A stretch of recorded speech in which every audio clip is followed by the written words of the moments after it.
Welcome. Sales of nuclear shelters and radiation-blocking air filters are surging in Japan. They're concerned that we're going to have a war there. And of course, this is something that we did not foresee, and certainly the Japanese did not foresee. They say a small company that specializes in building nuclear shelters, generally under people's houses, has received 8 orders in the month of April alone, compared with 6 orders that they received during a typical year. So if you annualize that out, even though we're not finished with April yet, that would be a 1,500% increase. These things are not cheap either. The air purifier for 6 people sells for about $5,600. One that would be for 13 people, and the kind of shelter that they're talking about underneath a house would be about $15,500. And they say they can't even keep up with demand. They said it takes time and money to build a shelter, but all we hear these days is, I need one now. It just goes to show that you have to prepare in advance. Who would have thought when we voted for Donald Trump that one of his first priorities would be to attack North Korea, that we would become, again, the world's policeman in an area of the world where we first became the world's policeman, where we didn't get a declaration of war by President Truman.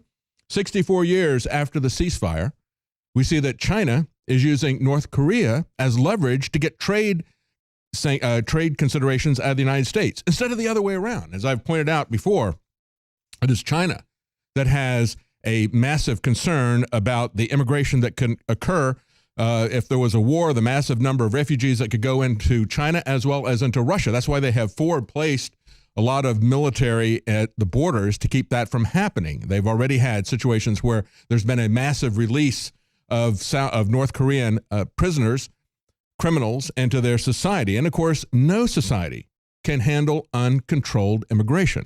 China knows it. Russia knows it.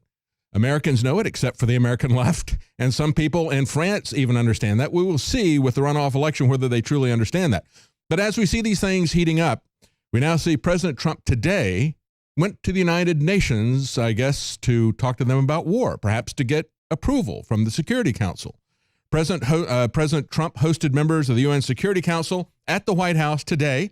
They say on CNBC, this is a highly unusual meeting. Yes, it is. Made even more startling because of the harsh criticism of the UN that we saw during Trump's campaign and the kind of criticism that he had since taking office. But of course, it's a great banner day for UN Ambassador Nikki Haley. She's at the top of the heap. This is her month to be president of the Security Council. And she's enjoying this along with the people like Lindsey Graham and John McCain and Elliot Abram, all these people, Paul Wolfowitz. They say Trump is looking great. He's looking great to the neocons. Yes, he is. And of course, again, we were talking just a few weeks ago about how Trump is going to reduce the UN's budget. But now it appears that we're going to maybe make some concessions to the UN as well as to China if the UN will allow us to spend more of our blood, more of our treasure in Korea in another war, presumably for the UN, because they keep saying in these establishment papers and Reuters, they say, well, this is in defiance of UN sanctions the North Koreans are, so the U.S. has to do something about it. So if they'll let us do something about it, then we will, I guess, pony up for the UN and give them more money. Meanwhile, sometime, not specific about when it'll actually happen, President Trump is going to meet with all the Senate, all 100 of the senators this week. He will brief them on the situation in North Korea, presumably after the military-industrial complex and the bankers and the globalists and the United Nations have decided, along with President Trump, what they're going to do about it. They will then inform the Senate, which I guess is an improvement. Panetta, when he was defense secretary, remember we had that back and forth between Senator Sessions, and Senator Sessions had, well, you would certainly go to the American Congress for a declaration of war. And he goes, no, we would talk to our allies, we would talk to the United Nations, and then we might tell Congress what's going on. And now that's exactly what we see happening. At the time, Senator Sessions could not believe his ears. Says, I can't believe this. You're a congressman, Mr. Panetta. You know what the Constitution says. Panetta was really pretty arrogant about it. But that's exactly what we see happening right now. They said this comes after Trump criticized North Korea's continuing belligerence in a phone call with China's President Xi, and also in a separate call with German Chancellor Angela Merkel today. So there we go. We're consulting with our foreign allies. We're begging the Chinese for permission. And then at some point, we may inform the Senate of what we're going to do, but we're not going to have a constitutional declaration of war, most likely. We'll just go into it. So we should ask ourselves, And look at the last action that we had, the dropping of the Moab bomb. Did that really accomplish anything? Trump maybe got a popularity boost out of it for now, but it may be a sugar fix. Anti-War points out that while U.S. officials have made a great deal about the quote-unquote message that was sent by the use of the massive ordnance air blast bomb, they also call it Moab, the mother of all bombs. We've heard that on and on and on, the echo chamber of the warmongering mass media. Well, did it really do anything? They say officially we were told first that there were 36 people that were killed, ISIS fighters. Then they said 96 ISIS fighters were reported killed, but then we never saw any evidence. We're not going to see any evidence. The Pentagon has insisted that they're not going to assess what the bomb did on the ground. Reuters reporters have actually visited the site, and they are coming up short on evidence. They say they can't see anything other than a scarred mountainside and a bunch of burnt trees. They found no obvious crater. They didn't find any bodies. But here's the most damning part of it. We were told that they had to use that giant bomb, not to impress us, because they got the biggest bomb, but because they had to take out the tunnels. Yet what's happening? We have Afghan soldiers in the area exploring the tunnel system beneath the site of the bombing, which was apparently still intact. You see, the Moab bomb isn't really set up to take out tunnels. There's an MOP, a bunker buster bomb, that has actually been used in the past for that, but this is the first time Moab was used. Moab has not been used before because what it does is it creates a 1 mile radius blast surface that is very difficult to control in terms of collateral damage, killing innocent civilians, for example. And it is not set up to go after the tunnels. That's the bunker buster bomb. And so they dropped this bomb, but yet we were told immediately. The Pentagon said it was the right bomb in the right time in the right place. Well, maybe it wasn't, and maybe they knew that, which is why they came out with that pronouncement. So there's no evidence that's going on there. They're looking at the tunnel system, which still exists. And then meanwhile, we see that maybe they have rekindled this war that began under George W. Bush. Was it really mission accomplished? He didn't accomplish the mission. We're still there.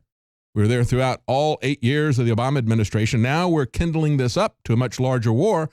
There was a Taliban attack on a North Afghanistan army base that killed at least 163 last week. There was a national day of mourning following Friday's attack on the army base.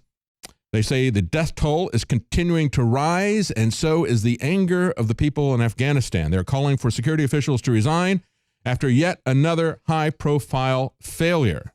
So 163 people killed at an Afghanistan army base. Today, we had U.S. Defense Secretary James Mattis arrive in Afghanistan. He is looking at whether or not they're going to increase our military presence there. And they had a suspected Taliban insurgent set off a car bomb at the U.S.-operated base in Afghanistan, according to officials. At least 4 people were reportedly killed, 6 others wounded. The attacker detonated the car bomb at the entrance to Camp Chapman, a secretive facility manned by U.S. forces and private military contractors. That's reported by RT. They say at least 4 security guards were killed, 6 others wounded in the attack in the eastern province of Khost. And this is as Mattis is looking at the situation, contemplating sending even more troops into Afghanistan, bringing up that war again. And as we've seen before, with the attacks on the Egyptian church on Palm Sunday, one of the most vulnerable areas that you have is at the entrance, where you are screening the cars or screening the people going into, let's say, the airport. And so setting up this kind of TSA security that we have in the airports doesn't help anyone's security. We've seen at the Egyptian church, now we see again at this U.S. military base, that when you mass people together, like we do at the airports, that's just going to increase the casualties of a suicide bomb attack. Now, in other news, we had over the weekend many people celebrating, or not celebrating, but commemorating the anniversary of the Armenian genocide. It's been 102 years since the Ottoman Turks tried to wipe out the Armenians. And of course, this coined the term, it was coined by Raphael Lemkin. He coined the term genocide, a deliberate, systematic attempt to eliminate an entire people or an entire race. And we have now seen that done over and over again. But this is the first time that it was done. This is the first time that it was at the Armenian genocide. And Canadian Prime Minister Justin Trudeau issued a statement on the 102nd anniversary. And they had in 2015, the Canadian House of Commons unanimously passed a motion declaring April the 24th, today, as Armenian Genocide Memorial Day. And yet, our American presidents cannot use the word genocide when referring to this situation. And that includes President Trump. He's continuing the tradition of former presidents, like former President Obama, who refused to call this mass killing a genocide. Today, he issued a statement about the deaths of 1.5 million Armenians. He declined to label it as a genocide. He said, "Today we remember and honor the memory of those who suffered during the Meds-Yegrin, one of the worst mass atrocities of the 20th century," but he would not call it a genocide. And I think it's significant. When you cannot say the words radical Islamic terrorism, as Obama couldn't, there is something wrong. And of course, Donald Trump has said that many times and continues to say it. And yet McMaster's, who he put in as head of the National Security Council, one of the first things that he did was to tell everybody, we are not going to use that phrase. Words have meaning. If you stop calling people illegal aliens and you call them undocumented immigrants, that does a lot to change the terms of the debate. They're really foreign citizens who are criminally trespassing here, and but we can't call them that. We call them undocumented immigrants. And so to call this just the Meds-Yegrin, instead of calling it a genocide, is a weak statement at the very least. He said, "I joined the Armenian community in America and around the world in mourning the loss of innocent lives and the suffering endured by many." Trump's statement is an important gesture to Turkey. And that's the takeaway here, folks. The influence of Turkey, the rising influence of Turkey here in the United States. So we all know that Israel and Saudi Arabia have massive influence in the United States. Many people do not realize the massive influence of Turkey in the United States. We'll talk about that in just a moment. The Turkish government has resisted using the genocide label since the Ottoman Turks did it in 1915. Recently, more than 80 lawmakers sent a letter to President Trump pressing him to use the term, but he refused to do that. And so the Armenian Association said the president's statement fails to stand up for human rights and is inconsistent with American values. It represents the same kind of capitulation to Turkish authorities, which will cost more lives. They say there really should be an investigation in the surreptitious Turkish influence on the U.S. government. Asked why Trump decided not to use the term, White House Press Secretary Sean Spicer said the statement is consistent with statements that have been put out for at least the last several administrations. And unfortunately, his statements and his actions are also starting to look very much like the foreign policy of the last several administrations as well.